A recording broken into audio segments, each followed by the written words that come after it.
Tumekuwa Uganda kuanzia jana kwenye kikao ambacho kimeitishwa na viongozi wa CAF, secretariat yao, na sisi wenye viti, lakini tulikuwa na mawaziri wetu wa michezo pamoja na viongozi wetu wa vyama vya mpira wa miguu katika eneo letu hili la Afrika Mashariki. Kwa pamoja tunaita pamoja.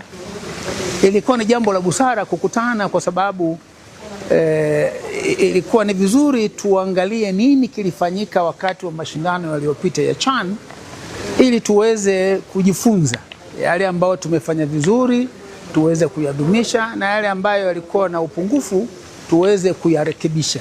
Kwa hiyo ulikuwa ni mkutano muhimu sana ambao tulizungumza kwa uwazi kabisa kuhusu nini hasa tunatakiwa tufanye, maana mwelekeo sasa ni mbele, ili tufanye vizuri kwenye mashindano hayo yanayokuja ya AFCON. Tumezungumzia masuala ya miundombinu, ule upungufu ambao bado upo kwenye miundombinu, na upungufu ni kwa maana ya kufikia vile viwango ambao vinatakiwa vya uwanja wenyewe, kule kwa kukalia na ndani, jinsi ya kuingia, lakini pale pa kuchezea, utayari wetu kwenye mahoteli, maana tunategemea kuja kupata wageni wengi, na hilo ndio jambo lenyewe ambalo tunalitaka.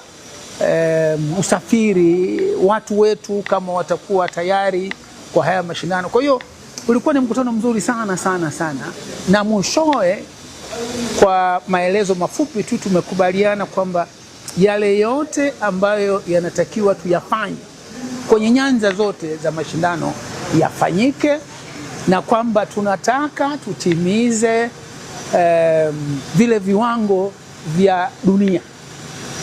Tunataka watu wakitoka eneo letu hili, wakitoka Kenya, Tanzania, wakitoka Uganda, waseme tumetoka kwenye mashindano ya AFCON ya mwaka 2027.